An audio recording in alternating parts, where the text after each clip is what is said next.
autorité na biso aza numéro 1 ya ba chef coutumier na kati ya commune Ansele parce que mwana na biso biso to botier to koza mabe na yete a propos ma ba sinese ndena ko kutana mo continent mais ka ko expliquer ye problème ba sinese ndenge ezali kaka ndenge boyoki chef coutumier ya groupement Mikondo oyo azokamba village Tolingana bakisela elisusu coordonnateur ya groupement Mikondo chef Patrick Moloni ayaki na ndako ya commune ya Ansele po ete ayeba na ko rappeler na bourgmestre Franck Mbonzola Meso ete ba chef coutumier banso ya commune ya Ansele baza na likambo moko te na nyonso oyo ezolekana na dossier ba sinistre pasa Ansele. Nous en est pour éviter bourgmestre teki mabele ya bato. Donc oyo ko kize bourgmestre bon alongola yango. Oyo azan est preuve à prouver preuve. Ngai na chef coutumier na monité mukanda mo bourgmestre Alexa teki mabele te. Bourgmestre pas yami ba sinistre ba yeko pese rapport. Lokwa pas yami biso ba chef coutumier. Awosa la commission na mix. Oyo yemoko na ba chef coutumier na ba sinistre to ye ba limite ba sinistre zalaki wapi pe sukaki wapi. En tout cas bourgmestre na kata problème ote.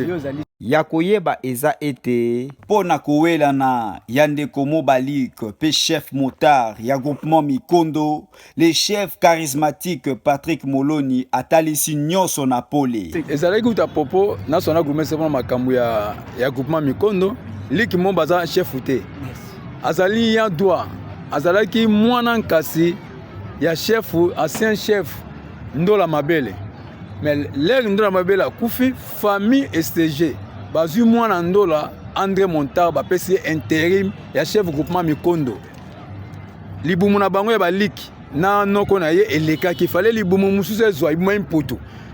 leki mwana Ndola sala intérim kaka imputu bazui mwana ya Ndola André Montard ba pesi ye pouvoir pour ce pouvoir coutumier on a bureau à l'état te pouvoir coutumier zali famille donc famille et pesi André Montard leki azmo bazali chef utaza disbater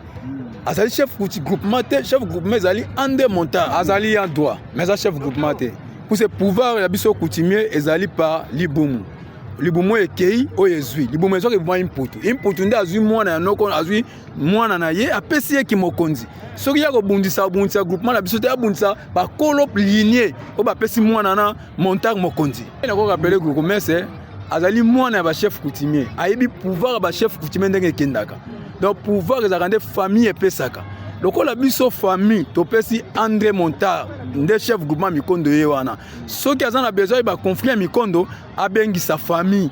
abengisa ba chef de clan nde bakosoa na ye bakobisa te pouvoir bapesa muto azala motema mabe te muto aza égoïste te pouvoir bapesaka muto oyo lelo ayeba pasi ya famille biso soki toboya liki azwa mpo aza motema mabe aza égoïste donc tosengi na bourgmestre ya Ansele Franck Mbonzola Meso atala likambo oyo na liso esengeli po ete kimia ekota na groupement Mikondo po famille ekabwana te